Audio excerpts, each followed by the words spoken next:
Hello friends, welcome to Jo's Tamil health and beauty. பிரசவத்துக்கு பின் தொங்கிய அடிவயிற்று தொப்பை, தைராய்டு இந்த மாதிரியான பிரச்சனைகளால ரொம்ப அவஸ்தைப்படுறீங்க அப்படின்னா ஒரு வாரம் தொடர்ந்து இந்த டீயை குடிச்சு பாருங்க. உங்களுக்கே நல்ல ஒரு மாற்றம் தெரிய ஆரம்பிக்கும். பொதுவாகவே தொப்பை குறைக்கிறதுக்கு நிறைய டிப்ஸ் இருக்கு. அதை ட்ரை பண்ணோன்னா சில பேருக்கு அல்சர், நெஞ்செரிச்சல் இந்த மாதிரியான பிரச்சனைகளால அவஸ்தைப்படுவாங்க. ஆனால் இதை நீங்கள் ட்ரை பண்ணும்போது உங்களுக்கு எந்த விதமான பாதிப்புமே ஏற்படுத்தாது. ஆண்களும் தாராளமாக பயன்படுத்தலாம். பெண்களுக்கு ஏற்படக்கூடிய இந்த ஹார்மோன் இம்பேலன்ஸையும் சரி செய்யும். இதை இப்போ நம்ம எப்படி செய்யறதுன்னு பார்க்கலாம். இது செய்யறதுக்கு முதல்ல ஒரு பேன் ஒன்று எடுத்துக்கோங்க. ஆனால் ஸ்டவ் ஆன் பண்ணாதீங்க.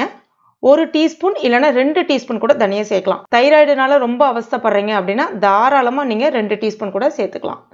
இந்த மல்லி என்ன பண்ணுதுன்னு பார்த்தீங்கன்னா, தைராய்டு பிரச்சனையை சரி செய்யும், ஹார்மோன் இம்பேலன்ஸை சரி செய்யும், கர்ப்பப்பையில் இருக்கக்கூடிய அழுக்குகளை முழுமையாக கரைத்து வெளியேற்றும், இடுப்பு மற்றும் வயிறு இதை சுற்றி இருக்கக்கூடிய கெட்ட கொழுப்பை கரைத்து வெளியேற்றும்.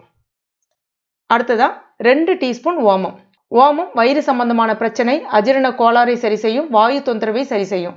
பிரசவத்துக்கு பின் தொங்கிய அடிவயிற்று தொப்பையை குறைக்கிறதுக்கு உதவியா இருக்கு. 2 டீஸ்பூன் சேர்த்துக்கோங்க. அடுத்ததா 1 டீஸ்பூன் பெருஞ்சீரகம். பெருஞ்சீரகத்துல அதிகப்படியான நார்ச்சத்து இருக்கு. மலச்சிக்கலை சரி செய்து வயிறு முழுவதுமாக சுத்தமாகி வயிறு சம்பந்தமான பிரச்சனைகளையும் ஏற்படுத்தாது. வாய் துர்நாற்றம் இது எல்லாமே சரியாகும். இடுப்பை சுற்றியுள்ள கொழுப்பை கரைக்கிறதுக்கு உதவியா இருக்கு. அடுத்ததா 1 டீஸ்பூன் சீரகம். அல்சர், நெஞ்செரிச்சல், கொழுப்பு இந்த மாதிரியான பிரச்சனைகளுக்கு சீரகம் ஒரு அருமருந்தா இருக்கும் அப்படின்னு சொல்லலாம். நம்முடைய உடல் உள்ளுறுப்பை சீராக வச்சுக்கிறதுக்கு சீரகம் ரொம்பவே உதவியா இருக்கும். ஒரு சின்ன துண்டு சுக்கு மேலே தோலை நீக்கிட்டு உரல்ல தட்டிட்டு எடுத்திருக்கேன், அதையும் சேர்த்துக்கலாம். சுக்கும் அதே மாதிரி தான் அஜீரண கோளாறு நீக்கும், உடம்புல தங்கியிருக்கக்கூடிய கெட்ட கொழுப்பு, அதுவும் குறிப்பாக அடிவயிற்றுல தங்கியிருக்கக்கூடிய கெட்ட கொழுப்பை கரைக்கிறதுக்கு உதவியா இருக்கும். அடுத்ததா கொஞ்சமா கருவேப்பிலை இலைகள். பொதுவாகவே வெயிட் லாஸ் பண்றோம் அப்படின்னாலே உடல்ல சோர்வு ஏற்படும். அந்த சோர்வை நீக்கிறதுக்கு இது உதவியா இருக்கும். ரத்தத்தை நல்லா சுத்தமடைய செய்யும், கெட்ட கொழுப்பை கரைத்து முழுமையாக வெளியேற்றும். கொஞ்சமா சேர்த்துக்கோங்க. இப்போ ஸ்டவ் ஆன் பண்ணிட்டு மிதமான தீயில வச்சுட்டு வறுத்துக்கோங்க. நல்ல ஒரு வாசனை வரணும். அதே சமயத்துல கரிஞ்சிடக்கூடாது. இப்போ பாருங்க, நல்ல ஒரு வாசனை வந்துருச்சு, நிறம் மாறி இருக்கு. அதே சமயத்துல கருகலை. ஆறுனதுக்கு அப்புறமா ஈரம் இல்லாத மிக்சி ஜார்ல சேர்த்துட்டு நல்ல நைஸான பவுடரா அரைச்சி இந்த மாதிரி எடுத்துக்கோங்க.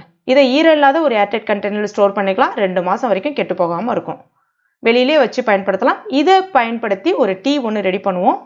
அது எப்படி செய்யறதுன்னு பார்க்கலாம். ஒரு பேனில் 1.5 கிளாஸ் தண்ணி சேர்த்துக்கோங்க. தண்ணி லைட்டாக சூடான பிறகு 1 டீஸ்பூன் இந்த பவுடர் கிட்டத்தட்ட 5 கிராம் அளவுக்கு சேர்க்கணும். 5 நிமிஷம் கொதிக்க வைங்க. ஸ்டவ்வை மீடியம் ஃப்ளேமில் வச்சுட்டு அந்த 1.5 கிளாஸ் தண்ணி 1 கிளாஸாக மாறி வரணும். இப்போ பாருங்க, தண்ணி நல்லா கொதிச்சிருக்கு. சுவைக்காக நீங்கள் நாட்டு சக்கரை பயன்படுத்தலாம். ஆனால் என்னை பொறுத்த வரைக்கும் சொல்லுவேன், பெண்கள் பயன்படுத்த போறீங்கன்னா கருப்பட்டி பயன்படுத்துங்க. ஆண்கள் பயன்படுத்த போறீங்கன்னா தாராளமாக நீங்கள் நாட்டு சக்கரை எது வேணாலும் பயன்படுத்திக்கலாம், ஒன்றும் பிரச்சனை கிடையாது. அதே மாதிரி சக்கரை நோயாளிகளாக இருந்தீங்கன்னா சுவைக்காக உப்பு சேர்த்துக்கோங்க. டீ ரெடி ஆயிடுச்சு. ஸ்டவ் ஆஃப் பண்ணிட்டு ஒரு 2 நிமிஷம் அப்படியே விட்டுருங்க. அதுக்கப்புறமா வடிகட்டி குடிக்க வேண்டியதான். அவ்வளோதான், சுவையான டீ ரெடி ஆயிடுச்சு. இதை எப்போ எப்படி குடிக்கணும் அப்படின்னு பார்த்தீங்கன்னா, காலையில் வெறும் வயிற்றுல குடிக்கணும். யார் வேணாலும் குடிக்கலாம். தைராய்டு இருக்கிறவங்க இதை குடிக்கும்போது உங்களுக்கே நல்ல ஒரு மாற்றம் தெரிய ஆரம்பிக்கும். தொப்பை, இடுப்பை சுற்றி உள்ள கொழுப்பு கரைக்கணும்னு நினைக்கிறவங்க இதை ரெகுலராக குடிக்கலாம். எந்த விதமான பக்க விளைவுமே ஏற்படுத்தாது. எல்லாமே நம்ம சமையலுக்கு பயன்படுத்தக்கூடிய பொருள் தான். இதை பயன்படுத்தி நம்ம ஒரு டீ காலையில் வெறும் வயிற்றுல குடிக்கும்போது நல்ல ஒரு மாற்றம் உங்களுக்கே தெரிய ஆரம்பிக்கும். இது தொப்பை குறைய, தைராய்டு குறையறதுக்கு மட்டும் இல்லைங்க, நம்மளுடைய உடலை நல்ல உடல் இயக்கத்தை சுறுசுறுப்பாக்கும். உடல்ல இருக்கக்கூடிய கழிவுகளை வெளியேற்றும். கர்ப்பப்பையில் இருக்கக்கூடிய கழிவுகளை வெளியேற்றும். கர்ப்பப்பைக்கு நல்ல ஒரு வலுவை சேர்க்கும். இது ஆண்கள், பெண்கள் எல்லாருமே தாராளமாக பயன்படுத்தலாம். இதை குடிக்கும்போது டீ, காஃபி அவாய்ட் பண்ணீங்கன்னா உங்களுக்கு தைராய்டு நல்லாவே குறைஞ்சிருக்கிறத நோட்டீஸ் பண்ண முடியும். இந்த டீயை எடுக்கிறதுக்கு முன்னாடி நீங்கள் தைராய்டு டெஸ்ட் எடுத்துட்டு 1 வாரம் ட்ரை பண்ணிட்டு அப்புறம் தைராய்டு டெஸ்ட் ட்ரை பண்ணி பாருங்க. உங்களுக்கே நல்ல ஒரு டிஃப்ரென்ஸ் தெரிய ஆரம்பிக்கும்.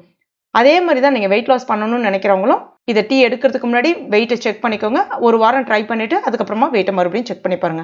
இந்த டிப்ஸ் உங்களுக்கு பயனுள்ளதாக இருந்திருக்கும் நம்புறேன். பயனுள்ளதாக இருந்துச்சுன்னா மறக்காம இந்த வீடியோவை லைக் பண்ணுங்க. உங்க நண்பர்கள் மற்றும் ஃபேமிலி மெம்பர்ஸ் கூட மறக்காம ஷேர் பண்ணிக்கோங்க. மேலும் இது போன்ற பயனுள்ள குறிப்புகளுக்கு நம்ம சேனலை இது வரைக்கும் நீங்கள் சப்ஸ்கிரைப் பண்ணலன்னா உடனே சப்ஸ்கிரைப் பண்ணிக்கங்க. கூடவே மறக்காம அந்த பெல் நோட்டிஃபிகேஷன் சிம்பிளையும் ப்ரெஸ் பண்ணிங்க. தேங்க்யூ.